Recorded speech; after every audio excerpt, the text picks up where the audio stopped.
是去一趟探亲之旅，回不了家。那我跟我弟弟天天在通话，他讲人家大陆那边一点问题都没有，希望我们赶快把我们接过来。为什么不去救他？这毫没有一点点的道理。这个道理很简单，我们就是要救他。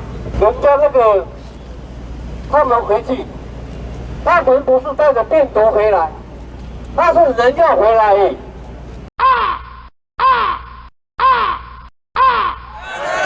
要回家，要回家，要回家，要回家，我要回家，我要回家，台湾人台湾人要回家。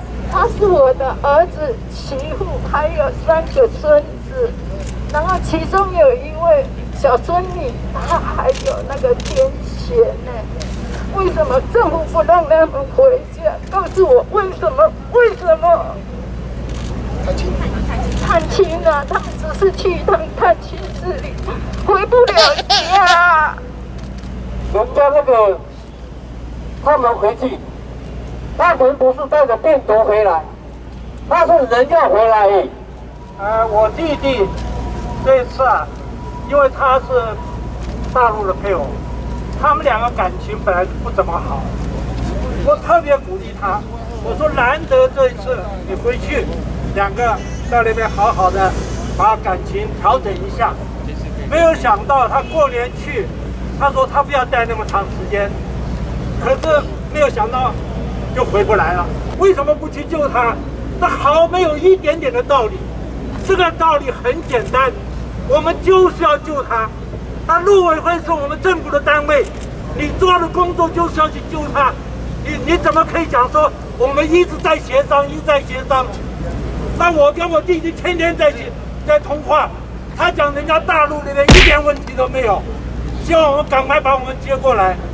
那至于防疫的问题，更不是问题，因为现在防疫我们台湾是过度紧张，根本就没有这件事情故意把它扩大。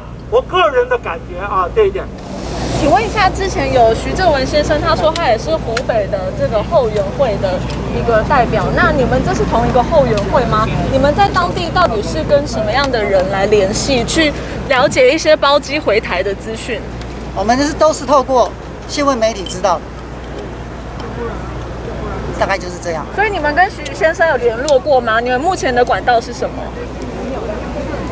我们现在是自救，自己发起。因为徐先生也说他是自救会的啊。他没有在这件事情上给予过多的建议，对。